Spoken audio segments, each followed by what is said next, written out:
You read the third one and start getting depressed. Stop reading and go to scenario 3. It'll make you feel much better. Scenario 3, the governments start to realize this is a serious issue.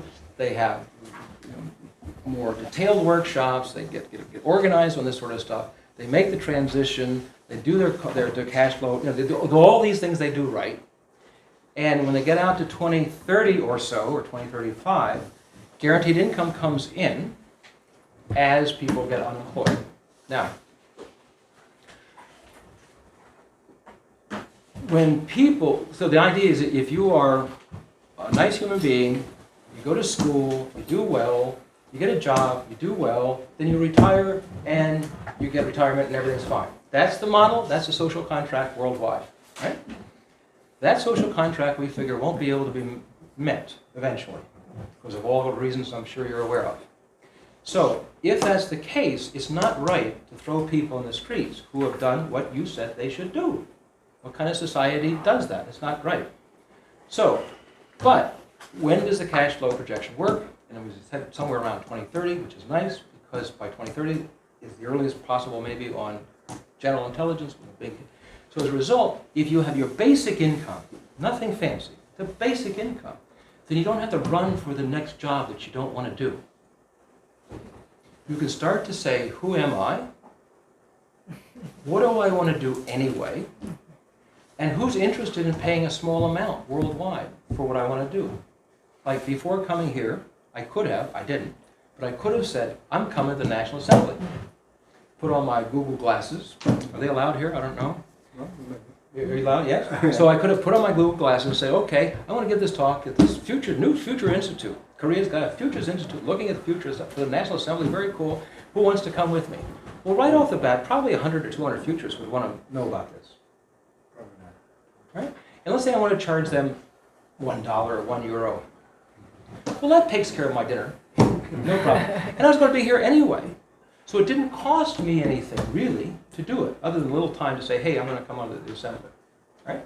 So think about the things that you like to do, that you're good at. And this is one of the definitions of happiness, is doing what you're good at. But you can't always do what you're good at in a job. No offense. I mean, you're probably a good boss, but it's hard to do that, right? So the idea of the self-actualizing economy is that civilization is slowly moving up the hierarchy of Maslow's hierarchy. Most of the world was in extreme poverty as far as 1980. Now it's under 10%. And we've grown over 2 billion people in the process, which means we're really succeeding at getting rid of poverty. So if your basic needs are being met worldwide, and you've got social needs to take care of your love and belongingness and sometimes esteem needs, then what's next is the self-actualization. Can the human species, as we talk about the Maslow hierarchy for an individual, and why not for society? So we could maybe move into a self-actualizing economy where you made a living being yourself, which has some nice advantages. If I'm so busy being me, why would I give you a hard time? But if it's you or me over his job, we might give each other a hard time. Right? You might even give me a hard time. But the point is that this is a nice scenario. It's very rosy and so forth. But we try to do scenarios as they're plausible. So each step of the dance, as you move forward, you have to answer the question, why? How did that happen?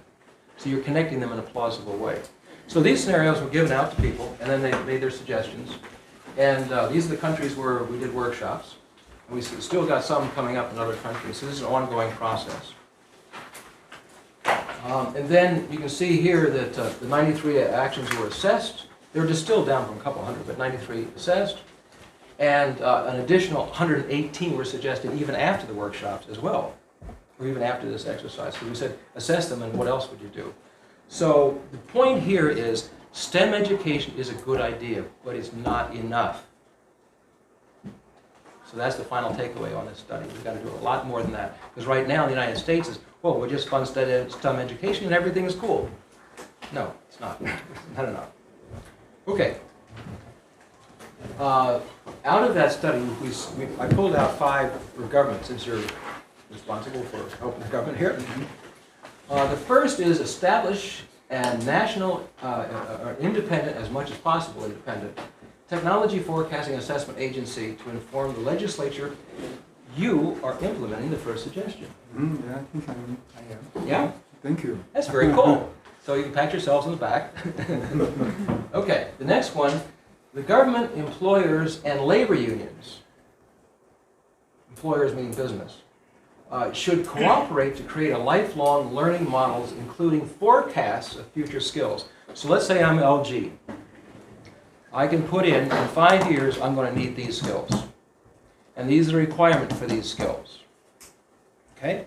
The labor unions and others can go in and say, okay, my job will be obsolete maybe in 3 years. So I can start to study this over a 5-year period. So it's not a hernia. It's not a hard thing. It's like, for 5 years, maybe one night a week or one night every 2 weeks. And then I pass the test according to the corporation. So you got to be able to pass this capability test. So then the labor unions would be helping people continue their income and transition rather than holding on to a job. Now, I don't know about in Korea, but in my country, when we went from the engine, the railroad engine that used wood, to using coal, then using diesel, they still kept the firemen on the train. They were not handling any wood anymore, but they just sat there like this because the labor union said, we're not going to get rid of that job. Why waste that person's ability? Now, the nice thing about self-actualization economy is that here's birth, here's death. Why not be you in the middle of it? Right now, we fit in. How do we catch up? How do we adapt? How do we fit in? And we might never quite know who we are. And then we're dead. That's a shame. Well, in the self-actualization economy, your competitive advantage is you're really doing you. So, like, I'm not going to try to pretend to copy Herman Kahn, especially in how much he ate. I want to borrow some of his brain, but not the rest of it. So the idea is that you try not to necessarily copy, learn from people, but you try to be more you than truly you yourself, because that's your competitive advantage. So then you're starting to attract those around the world, because you don't need much of the world to give a living. 100 people, 200 people, they're not that much, right? And in 2050, you got 7.7 billion people. Certainly some 0.00001% might be interested in what you're interested in. So it's a different way of making a living in that. But to help that transition, imagine a database where any employer can put in any requirement they want to, which helps their recruitment, which helps their employment. So it's an advantage to them. It's also an advantage to government because they're paying taxes as they go along rather than not paying taxes. So part of and then who pays for the system? One part should be paid for the government because it's keeping people employed, social stability, paying tax, all that. One part the labor unions because those people are still employed, they're paying their labor union dues. One part the corporations because they're getting free advertising and recruitment, and one part the person themselves. So if you divide it into 4, it's not much of a burden to do this on a national basis. So you can have a very sophisticated system. It doesn't have to be that expensive on any one player. Yeah. I love the second idea. Earlier, your point about scenario building process. If we're thinking about applying scenario approach to the second idea, we gotta consider political, historical context of the country. Correct. For example, for the Korea, we love to see that direction. We want to get there, but our history and reality of the relation between government, corporation, and unions, we have such a strong distrust, Right. and also no agreement on some of the Right. some value dimension. Right. Then I think in Korea we gotta think about several scenarios Yes. in the context of like that. This is a perfect and use of to get scenarios. there Yes. in terms of the second idea. Right. we're gonna So get then what you do is you start off by saying, well, okay, you got all this disagreement. we are. So, yeah. okay, so then what do we have to do? We have to get one person to talk to it. So you start to write a story. Just like you're writing a story for a movie, that's where this word scenario came from. So you start off with as the problem as it is, and you say, okay, if you started to move that problem a little bit, what would be the first step? And what would that next step be? And you just work it out and say, oh, that won't work, and back up. You keep going forward and back until you make a story that's actually plausible. So like maybe there's some council set up by a Futures Research Institute, who knows, that brings together more reasonable people from each group, and then has a meeting around the table. Informal, no agreement, wide open. And so you start to tell these, and then you start to tell the story, how it slowly evolves. And then you share it with these people. They say, well, that won't work for this. You have to do it this way. Oh, that's good. That makes your scenario better. That's when you start to move forward. Yeah, that's a very smart way to proceed. Yeah. Okay. I think we should speed up a little bit. Yeah, okay. Well, you've also got it there, so if I miss something, you can, yeah. Okay. Study to prevent, this is another thing coming up, is that we're going to have augmented humans and non-augmented humans. And that's a future form of, not racism, but some sort of ism. And that's a serious conflict coming up, and we've got to figure out how to prevent that ahead of time. Training programs for politicians before governing. Now, I don't know how you can do this. Are you able to set up training programs for members of the assembly? I think so. Okay. You got to train them in decision making. What are the state-of-the-art decision-making software, et cetera, et cetera, et cetera. You know, you give them the best that the world's got. They help them in decision-making. And not just sending their staff. No offense against staff. But the members themselves should be aware of this sort of stuff. But yeah, okay. By 2050, introduce a global system for S&T sharing knowledge. That's a collective intelligence system where everybody can learn together. All right.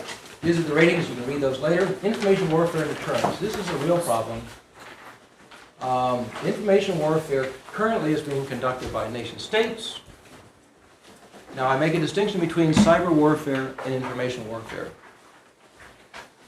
Cyber warfare, you destroy something. Computer virus, you bomb a control communication system, you destroy something. Information warfare, you don't destroy something. You affect the decision-making of an opponent without their knowing it. That's more serious. Because when you have your computer meltdown, you know it. But when someone's manipulating your information and you didn't realize it, and one of the tactics is to give you 80% truth and 20% manipulation. So that you get the package of 100%, you look at it, so it's perfectly fine. Well, it's not. How many are aware of the phrase in English, deep fake?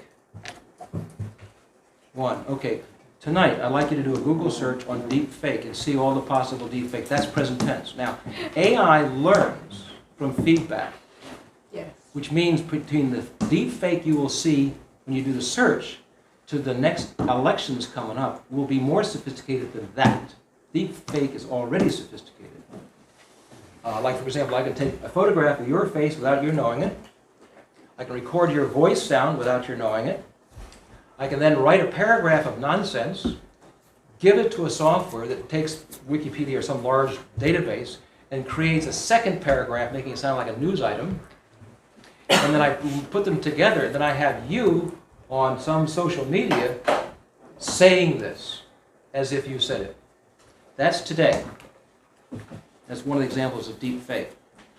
That's going to be more sophisticated in 2 years, because the faster you learn, the faster you're able to learn. Okay, so this stuff's serious. I think NGOs will start to get involved in this too. Why? I was involved in the environmental movement in 1971. I was hired to help organize New England, so I'm aware of a lot of the stuff. And the environmental movement is getting angry because we keep talking about climate change but not doing it. So as they get more angry and more angry and more angry, and they really don't necessarily want to be terrorists blowing up buildings, because most of them are very nice people. But they got to change the information flows because the people aren't making it, so they may get involved too. Oh my God. Corporations do marketing. What's the future of marketing? To a large degree, it ends up being information warfare. In normal marketing, you want to know what you're interested in, when you're interested in it, how you're interested, and make the product to fit all that. But then I might want to manipulate you a little bit too. So I want to get better at manipulating, better at it, because they're using AI systems too to learn from. So the corporations get better at this stuff. Then, as you were pointing out, the terrorist organizations and organized crime start to overlap as well with this stuff. So all of these things will start to blur, making the environment, the information environment, a polluted mess. This is deadly serious. It is the next major issue, I think, one of the major issues of the future for us to figure out how to prevent. Okay, so here is an approach. I'll be very pleased if you come up with a better approach. But this is what I got so far.